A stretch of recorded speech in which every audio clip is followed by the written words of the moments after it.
The question of when to leave or disconnect from a narcissist is a common one that often arises in comments and messages. It's a significant question that has led me to contemplate something crucial: who am I? This is essential to discuss before I can address when it's appropriate to make a decision like this, as such a decision is deeply personal and unique to each individual. Many circumstances can influence such a decision, making it crucial to delve into this topic in today's discussion. This is about reclaiming your dignity and starting anew after experiencing narcissistic abuse. Hello and welcome to a new episode and video discussing narcissism. If you're interested in our content about narcissism, make sure to subscribe to the channel and hit the notification bell to receive updates on upcoming episodes. When you find yourself in any kind of relationship, whether it's labeled as a marriage, friendship, or even a family tie, with someone you suspect is a narcissist, and when you eventually choose to leave such a relationship, you might feel like you've made the right decision. It can seem like you're rescuing yourself from a toxic bond that has been harming you day by day. If I were asked about a relationship like this, my initial response would be that you absolutely need to leave it as soon as possible.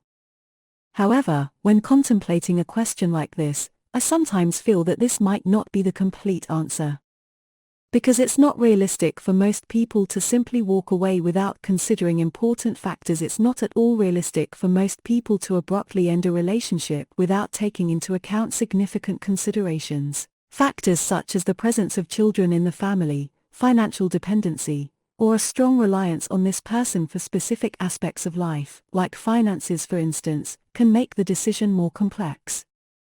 Additionally, if you're emotionally attached to the relationship, it requires some thought and time to arrive at a decision like this. In many instances, the victim needs time to reach a conclusion about separating from such a relationship. This underscores the fact that under certain circumstances, the decision to detach from a narcissist can be challenging or require some deliberation. I believe the right question to ask oneself is, how can I continue to live in this manner and situation? If the narcissist you're dealing with isn't significantly impacting your daily life, and if the relationship is controllable, meaning you can manage its effects on you, your reactions, and interactions, then it might be prudent to wait for the opportune moment to end the relationship. This delay could be due to circumstances or reasons we mentioned earlier, like maintaining familial unity for the sake of children. However, if the harm persists, negatively affecting not only you but also your children, and if the relationship's toxicity intensifies substantially, then in such a scenario, it's undoubtedly advisable to end the relationship immediately. I also want to emphasize that narcissism comes in different types and degrees, and the harm caused varies from one narcissistic individual to another. It's also important to note that someone can be narcissistic without being harmful, and conversely, someone can be harmful without exhibiting narcissistic traits. Therefore, answering the question of whether to leave the relationship or not depends on the extent of harm and negativity caused by the narcissistic person due to the continuation of the relationship. If you find yourself dreading or feeling distressed about returning home every day, and if your life is overshadowed by sadness and harm, then it's crucial and very likely that you should seriously consider ending the relationship.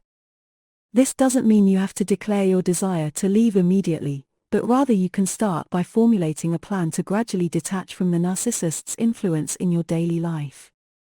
For example, you can work on becoming financially independent from them and finding an alternative living situation. Once you reach a point where you've managed to minimize the narcissist's impact on your life, you'll be better prepared to completely sever the relationship. It's important to note that the narcissistic individual doesn't need to know your intentions or plans. You should keep your intentions private and only share them with someone you truly trust and who can offer you support. On a day like this, when you decide something like this, you should be fully prepared to separate from the narcissist both materially and emotionally. One of the most dangerous things you might encounter is if the narcissist becomes aware of your intentions or what you're thinking. In essence, the point I'm trying to make is that when you make a decision like this, you must be capable of truly disconnecting from the narcissist in all aspects, both material and emotional. One of the gravest risks is if the narcissist gains insight into your intentions or your plans. As soon as the narcissist senses that something unusual is happening or even the slightest change within you, they'll start manipulating you in a way that allows them to infiltrate your thoughts. They want to know everything about you. If this occurs, you won't be able to achieve anything and all your plans will crumble. The narcissist believes and is convinced that you don't have the right to think independently and that secrets should not be kept from them. Your only responsibility is to do what you genuinely believe is best for you, your family, or your children. Especially if you have children, a life filled with sadness won't benefit them in any way. This advice isn't limited to married individuals, it's relevant to both genders. Keep in mind that when discussing narcissistic traits, it's applicable to both men and women. What you really need to do is try to prioritize what brings you peace and enables you to continue your life harmoniously with those around you, whether it's your family or children. If you're in a situation where you can provide assistance to those around you, do so only when you're in a state that allows it. If you attempt to help others while you're struggling, you'll only drain yourself further and won't be able to help either yourself or those around you effectively. Escaping narcissistic harm or toxic relationships is an extremely important matter. However, no one can provide a definitive or accurate answer about when exactly to leave such a relationship. This decision is highly personal, and only you can make it because it's based on the unique circumstances you're experiencing.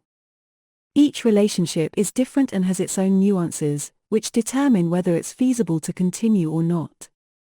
You alone have the authority to assess the extent of the relationship's toxicity, and you are the one who decides when to leave or continue.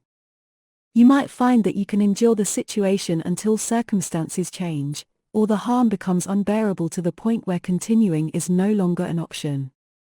Regardless of your decision, remember that you will be accountable for it and will bear the consequences. What I want to convey in this video is that neither I nor anyone else can give you a definitive answer to this question. You possess all the information and are governed by the situations more than anyone else. Our role is simply to assist you in reaching a sound decision, not to dictate what actions you should take. No one, no matter their role, can make this decision on your behalf, regardless of who they are. Even if you've made attempts to separate from the narcissistic relationship and weren't successful, or if strong attachment or other reasons caused you to retract your decision, don't let this discourage you or lead you to lose hope in rescuing yourself and your family from a toxic relationship. Try again, reconsider, and salvage what remains of your situation before it's consumed in a draining relationship. It's possible that after your separation from the narcissistic relationship, they may attempt to regain control over you using various manipulation tactics. You should be aware that this isn't the end, and you have the capability to overcome your vulnerabilities that allowed them to regain a hold over you. Don't let them succeed in using those weaknesses against you again. You must have the strength and ability to completely sever contact, as this is your greatest defense against the narcissist's attempts to reclaim you. It provides you with the utmost protection against their efforts to lure you back into their grasp. Once you manage to break free from this toxic relationship, you'll regain your life anew. You'll experience happiness after sorrow and find tranquility after exhaustion. You'll reclaim the essence of who you were before this toxic relationship altered you. Although the experience undoubtedly changed you and turned you into someone else entirely, as soon as you distance yourself from the narcissistic influence, you'll rediscover your true self step by step. Upon reuniting with yourself, you'll become an entirely different person, someone equipped with knowledge and experience in dealing with toxic relationships. This newfound resilience will shield you against future attempts to ensnare you in another narcissistic bond or to drain you again. You'll return as a much stronger version of yourself. The shock and lessons learned from this experience will undoubtedly shape you into a powerful individual who won't allow themselves to go through such an ordeal again. Consider these words carefully if you're in need of self-assistance or if you can share this advice with someone going through a similar situation. It could change their life for the better. The message we want to convey through this video is that there's no specific or appropriate time to leave a narcissistic relationship. You, as the one experiencing it, should reevaluate your circumstances and take action based on how you're handling them. You should act in your best interest and the interest of your family, for which you're responsible. I hope this episode has provided you with valuable insights. We look forward to meeting you in the next installment, where we'll delve into another topic related to narcissism. Thank you, and peace, mercy, and blessings be upon you all.